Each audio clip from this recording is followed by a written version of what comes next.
and welcome to this episode of the Around the Block podcast. I'm your host, Dave Yornak, and I'm also the Director of Ecosystem Development here at TRON. Around the Block is just one more way that TRON continually seeks to engage with our community and is part of the commitment we have to our community's growth and our community success. The Around the Block series really brings together blockchain and crypto leaders to explore the technical, strategic, and social aspects of our industry. And you can find Around the Block each week as it streams live on our DLive protocol and also on our TRON YouTube channel. Now, in case you're not familiar with DLive, it's one of the largest blockchain live streaming services where each person can become a broadcaster with their own channel. And today we have a very special episode of Around the Block. So what we're going to do actually is share with you an interview between the founder of TRON, H.E. Justin Sun, as well as the founder of blockchain.com, Mr. Peter Smith. We're going to sit back and watch this very interesting interview between these two incredibly successful entrepreneurs. And it's going to be pretty interesting as you watch this. You're going to be able to take a look at or take a peek inside how Justin got started in crypto and what led to him starting TRON. You can take a peek inside a day in his life and learn what that might be like. And then also you can get a glance at how TRON's organized and what happens here on a daily basis. Now, a couple of announcements before we get started. Be sure to check out trondao.org and follow us on our Twitter at TRONDAO. We will have a number of announcements coming up this month, certainly related to our hackathon, which is now in season 3 and really coming off of season 2, where we had nearly 2,000 entries. We expect another really exciting season. So be sure to check those channels and watch for any announcements there. So with that, we can get underway and we can watch this very exciting interview between Justin and Peter. Again, be sure to watch and enjoy. Thank you. All right. Hey there. Welcome to the blockchain.com podcast. My name is Peter Smith, co-founder and CEO of blockchain.com. At blockchain.com, we take token listings pretty seriously, striving to provide access to assets that meet our rigorous listing process. Once we list an asset, our goal is to help people better understand each token, including interviews with the teams that built them. Today, I'm excited to be joined by Justin Sun, the founder of TRON, the open source blockchain platform that can run smart contracts and be used for building decentralized applications. TRON was founded in 2017, and since then, TRONX, its native token, which is often abbreviated to TRX, has appreciated over 3,000%. With a market capitalization of over 5 billion USD today, TRX sits within the top 20 cryptocurrencies by market cap and is widely used around the world. One of the questions that we love to ask people when they first start at blockchain is how they made their first dollar or yen or pound when they get started as an entrepreneur. So, when you got started, how did you earn your first piece of cash? Yes, sure. So I get into crypto industry around 2012. So at that time, when I read about Bitcoin, I think in 2012, then I doing a little bit research about Bitcoin. And then I find out actually there is arbitrage opportunity between local Bitcoin, so Bitcoin like OTC website and Taobao at that time. So in China, they haven't banned Bitcoin, so Bitcoin is available on Taobao because like some miners, they sell Bitcoin to pay electricity bill. So they sell Bitcoin actually in a very cheap price. Sometimes they're even like 30-40% price range you can arbitrage. So basically, I will buy Bitcoin on Taobao, and then I sell on localbitcoin.com. So that's like I think the first bucks I earned, and also the first time I get into crypto. I remember like when I start to earn some like serious money, right? I think every time I trade, I probably trade around 10K US dollar. So basically, I bought in Taobao and then sell in localbitcoin.com. And then I remember like when I meet with people like offline in United States, try to sell Bitcoin, and then they give me like all the all the cash stack, just like $20, make me feels like I'm doing like deals like Breaking Bad, They also have this kind of the cash deal. So I think it's a very funny experience to get into crypto by arbitrage, between like US and China at that time. Yeah. I remember those days when some of the arbitrage opportunities are just massive. Like even Yes. between the exchanges, Yes. like between Mt. Gox and between Bitstamp Yes. and all that stuff. It was pretty Exactly. wild. Yeah. So, tell me a little bit about how you go from arbitrage trader to, founding Tron, and what was the kind of original inspiration for Tron? Yes, sure. So I think in 2012, I get into crypto, start to learn about crypto. And in 2013, I joined a company called OpenCoin. And then they later changed their name to Ripple Labs and then rebrand to Ripple. So I joined like Ripple in very early days. So that's how I start to like seriously get into crypto industry and start to trade crypto, build crypto. I think in 2013. So in 2014, so Ripple started to develop internally about a project called Oracle. So so at that time, people start to discussing about the smart contract. So that's like how I learned smart contract concept in 2014. As we all know, Ethereum, Vitalik also start to talk about smart contract concept. And then later, of course, I think in 2015, they developed basically Ethereum in 2015. So, and later, even though Ripple eventually didn't develop a smart contract platform at all, so they pivot to money transmission, right? So, but for me, I start to think about like, because at that time Ethereum is based on proof of work, so I'm thinking about to create a new smart contract platform which is based on proof of stake, which is far more efficient than Ethereum blockchain, with a very low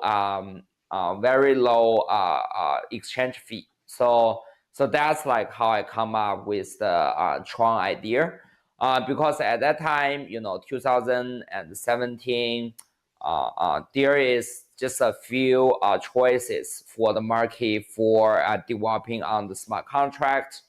I think later in 2017, when we start to build the platform, we are kind of like compete with EOS at that time, right? So there's like two alternatives compared to Ethereum with smart contract platform is EOS and Tron. So I think that's like how we start to attract users and the dApp developers, building on our blockchain, and after that, I think it has been 5 years. Wow, time flies. Yes. And what's your role at Tron? Like, what is a normal day look like for Justin? Yes. So I'm the founder of TRON. So when we first started the project, I think I designed the idea, designed the architect, hired the team, and also hired the community members, start from scratch, bootstrap the project. So right now, I think my normal days, I think first of all, when I first get up, I will start to, I think, check emails, messages, and basically reply everything. And then after lunch, I will start to do some research to read some news, and also to read about like team. They share some message to see like anything I can help everyone on the task they are doing. And then at night, I think I read books and news of the industry, and also of course I will do sometimes we do podcast, and also doing interview, and also of course I will hang out with my friends. Nice. Yes. And like, tell me a little bit about the early days of Tron. Like, Yes. how different is what you're doing now from the early days of Tron? Yes. Now you guys have kind of achieved a lot of product market fit, but I imagine in the Yes. beginning it was a little different. Yes. So I think around 2017, when we first launched Tron, basically the only usage for blockchain at that time is just for ICO fundraising. So Ethereum, there's a numerous amount of the project like launch on Ethereum, all use ICO basically as a way to raising funds. I think Tron is also one of them. EOS, both EOS and Tron actually raising funds on Ethereum. So I think Tron and the EOS probably is like one of the largest ICOs happened on Ethereum. Even though we didn't build on Ethereum at that time, but I think in terms of the amount we raising, EOS and Tron, I think is one of the largest project at that time on Ethereum. But actually, I think it's very hard to find product market fit at that time, because the only thing is ICO, right? So basically, it's still basically a project you can raising funds. So when we launched the mainnet in 2018, the whole market went to bear markets. So it's very hard for new projects to basically raising money, and also for developers to build on the blockchain. So that's at that time, our team, we started to thinking about what kind of the project we need to support to survive in the bear markets and really get usage in the bull markets. So at that time, I think one of the things, of course, I think we are very good at today is about stablecoin. So at that time, we are doing some research about the stablecoin in the markets, because I believe in the long term, people will start to use stablecoin rather than like Bitcoin to trade crypto, right? So at that time, I think the most popular exchange is still Poloniex. So, but for Poloniex, I think most of the people is used to deposit Bitcoin into the exchange and trade other crypto. That's also like how Binance, when they first built, is also using Bitcoin as a main trading tools to trade crypto. But I think in the future, people probably gonna major will still use stablecoin. So that's why I contact Bphoenix. Of course, at that time they are developing on USDT. Even USDT is very small at that time. I think the total market cap around like $700 million, something like that. And also at that time, Tether is built on Omni. So Omni share the same layer with Bitcoin, so which is slow and expensive, and also is have lots of burden on Bitcoin, right? So if everybody make transaction on USDT, it will even slow the Bitcoin transaction. So that's why we are starting to collaborate with Tether on develop USDT on TRON in 2019. So we've finally finished the product and release and start to integrate with different exchange who support Omni and later, of course, Ethereum and also Tron network. So at that time, we started to build stablecoin. So later, we support USDT, USDC, TUSD. Today, we also develop USDT, USDJ. Basically, lots of stablecoin right today. But I think we really started our work in 2019. Of course, I think today Tron is one of the most famous stablecoin network in the world. It's kind of funny is when I first started in Ripple to develop. Basically, at that time, we want to do a stablecoin transact network between banks, right? Eventually, I think Tron is doing the same thing. Yeah, that's definitely when a lot of customers talk to us about wanting to use Tron. It's Yes. wanting to use stablecoins on Tron because exactly. Tron is cheap and fast, and so we see a lot of that demand from customers Yes. today. Yes. And what do you think? At the end of the day, what is Tron?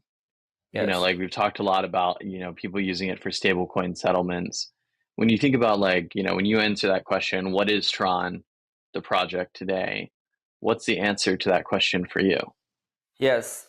If for today, I think Tron, I'm willing to talk about Tron is more like a stablecoin settlement network. If we want to be more generic, I think it's more like basically a global settlement layer, which Ethereum, I think, using in 2019 or something. So basically, we really want to become a network which can settle all the value, right? People will see us like a settlement network. They will settle all their transactions on the network, no matter it is stablecoin or cryptocurrency or securities, stock, bonds, everything. They basically can settle on the network. Oh, got it. And how many people work on the project today? Yes. So I think today, if you include all the projects and building on Tron, I think right now it's around 1,200 people total. Wow. I think work on all the product. And right now, Tron also we have different branches. So we have, of course, protocol layer, right? So we have protocol maintenance, and also we have stablecoin.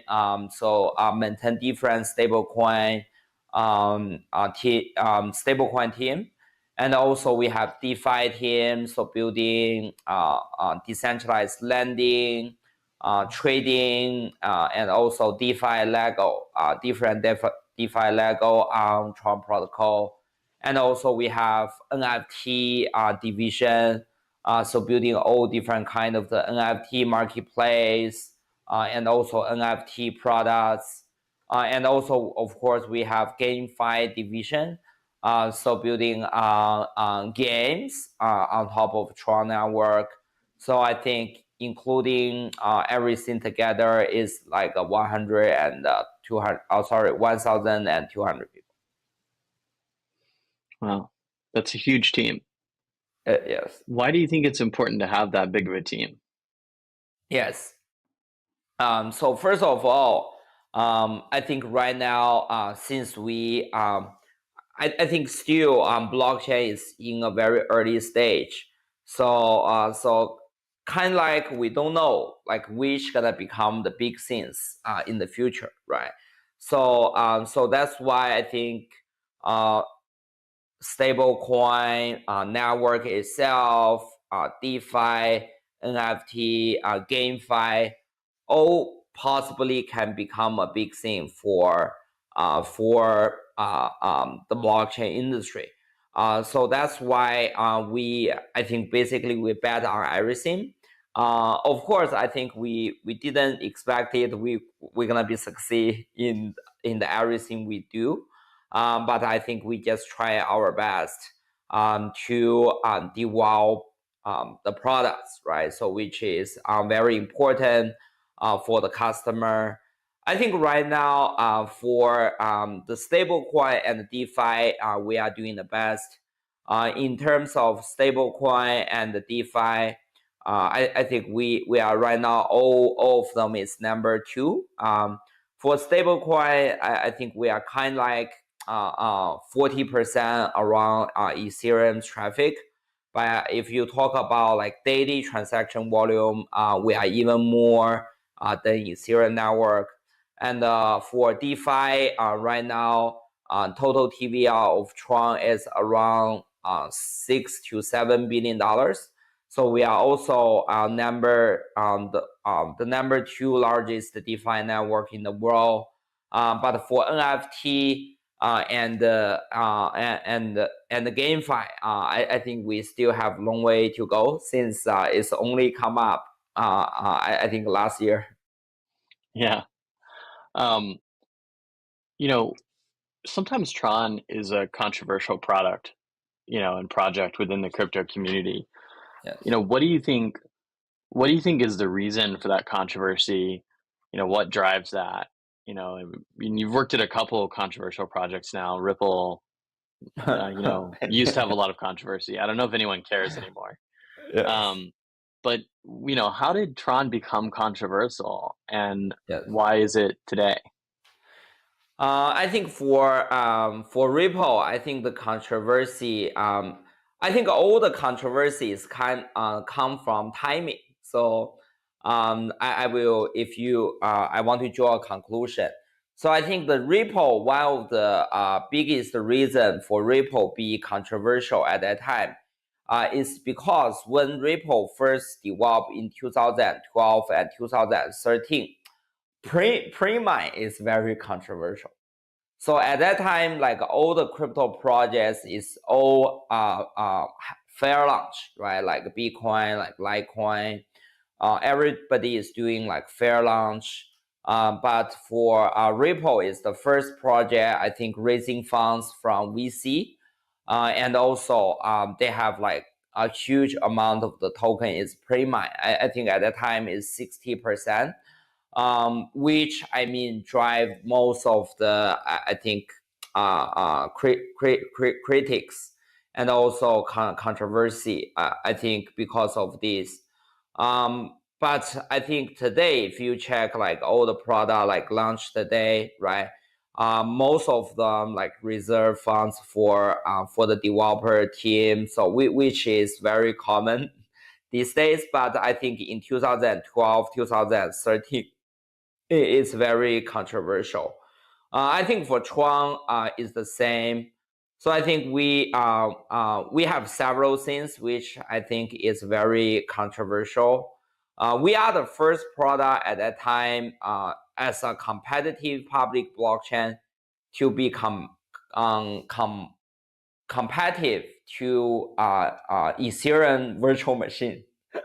So today, I think it's become like very common, BSC, Avalanche, Polygon, everybody compatible to Ethereum virtual machine.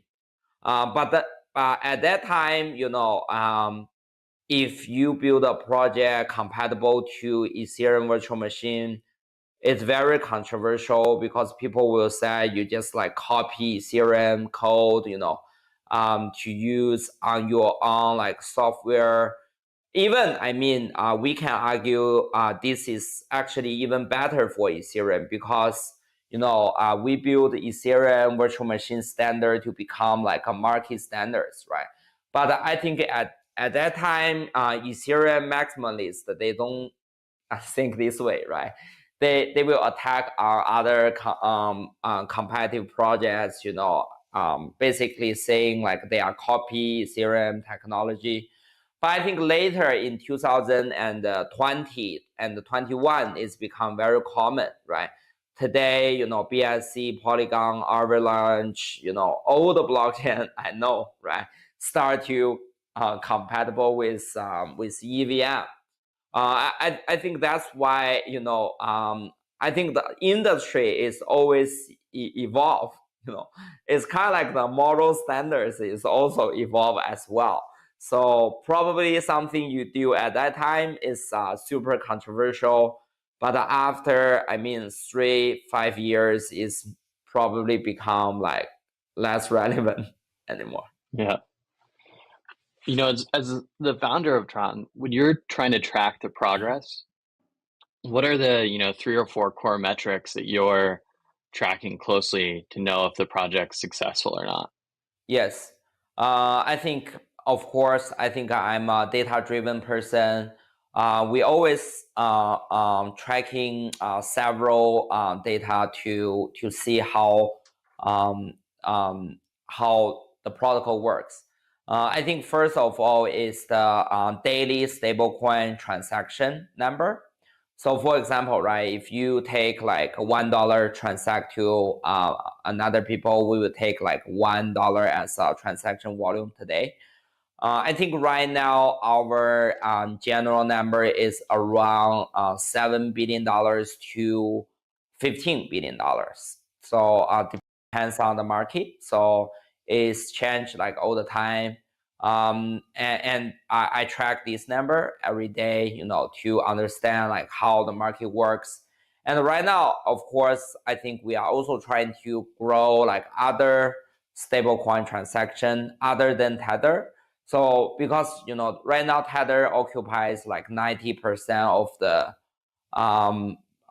the volume, but what we want to be diversified in the future to have more USDC, TUSD, USDJ, USDD stablecoin transaction volume as well. And also we attract daily create accounts. So new daily create accounts, which is also very important. Right now, I think our daily new create accounts is around 100K to 150K. So also this is a very healthy number. So I think that's also a number I track every day. Ethereum, I think today is like the same level with us, with around like 100K growth of the new addresses. And also, I attract the daily active addresses every day to see like how many people using Tron and what's the most like popular contract on Tron as well. Not only Tron network, I also track on Ethereum, to understand like what's today's most popular apps on Ethereum today, so we can know about how the industry doing. So I think that's like pretty much the data I track like every day. So how many people are using Tron every day? I think right now, I think right now it's 1.5 to 2 million every day. So basically, the definition is basically if you make one transaction, in the addresses, we count you as a daily active user. I think it's 2 million people, 1.5 to 2 million people every day. And total addresses we have today is around 110 million people. So Ethereum, I think, is around 200 million. So it's still 50% more than what we have. But I think we have confidence we will grow the project in the future and see if we can catch up the Ethereum. Yeah, that's awesome. Yeah. And where do you track these core metrics? Like if I want to track these metrics or somebody else listening to the podcast, where should they go to Yes. look at these? Yes, so I use TRON scan.org to track all the metrics. We also sponsor tronscan.org team to build the browser. And also, I think today they already built a very robust and good product. So if you want to track all the data, you can just basically read the API from tronscan.org, and they are building the product basically as data services. So everyone can feel free to track all the data and also do the analysis. We recently also just integrate with channel analysis. So there's lots of the third-party data analysis website right now is also integrated into Tron network. So you can feel free to check the network activity every day. Nice. Yeah. What else should we know about Tron, or what questions do you have for me? Yes. So I want to also talk a little bit about the game. So we are developed right now. So recently we developed a horse racing game called Win FT Horse on Tron, and also a PvP battle game, Win FT Hero, on top of Tron blockchain. So these two games we all collaborate with Binance NFT. So if everybody interested in play games on the blockchain, happy to try on Binance website. You can buy the NFT and play the game. So the cost is very cheap. So every basically characters, if you buy, only cost you around $50 to $100. So it's a very cheap but a very fun game. That's cool. And that's on the Binance NFT site. Yes. Yeah, that's really cool. Yeah. Any questions for me or anything else we should know about the Tron network? Yes, I want to ask a little bit about blockchain.com. I know blockchain.com is like one of the earliest website in the industry. CZ is also work in blockchain.com before. So I want to know about like blockchain.com right now, the strategy and how to develop in the future. Yeah.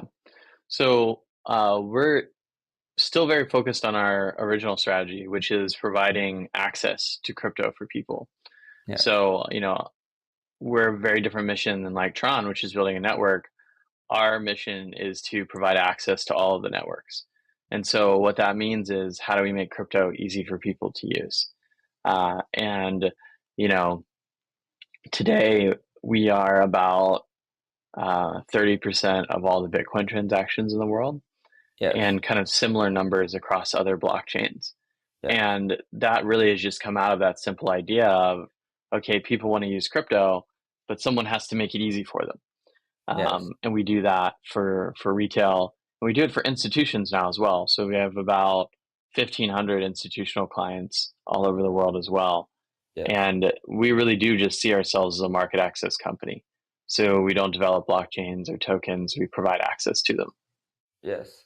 Yes, I remember when When blockchain.com like first developed like browser business, that's like the first like go-to website for me for Bitcoin transactions. Yeah, a very long time ago, like 9 years ago now. Yes, exactly. So that's like also like the first time I get into crypto in the first place. Wow, that's cool. And also at that time, I think most of the people don't even use the blockchain as a word to describe our industry. I think at that time it's like only Bitcoin, blockchain become like very popular words, I think in 2015 or 2016. Before that, I think people not even use blockchain to describe crypto in the first place. Yeah. Yes. Yeah. People just talked about Bitcoin back then. Yes, exactly. Yeah. Yes. There was just, back then there was just Bitcoin and OpenCoin. Yes, exactly. Yeah, that was a long time ago. Yes. And most of people still trading crypto on Bitstamp and MTGOX. Yeah, MTGOX, man. Yes. What do you think is going to happen with the crypto industry over the next year? Like, what's your outlook? Yes, I think right now, since Federal Reserve still continue to hike, so I think we're still in kind of like a bear market. I think right now, probably I think it will continue in the next year. So I think probably we still need to continue to build and also continue to build a good product for our customer. Before we can experience crypto rally again. But I think this is a good time if you want to hire good people, basically build a good team and build a good product. I think this is still a very good time to do that. Since most of the good product in DeFi and NFT all been built in 2019 and 2020. So that's why I think right now is a good time for investment to build product. Yeah, it's definitely a build season. Yes, exactly. Well, Justin, I really appreciate your time today, and I think our listeners are going to really enjoy learning about Tron. Yes. Where can we follow you to learn more about Tron Yes. and about what you're working on? Yes, please follow me on Twitter. My Twitter is Justin Sun Tron, and also feel free to visit tron.network and tron.org. We have all the hackathon activities on our website and my Twitter. Amazing. Well, thank you so much for joining us. Really appreciate you making time to be on the podcast, and hope you have a great evening. Okay, thank you.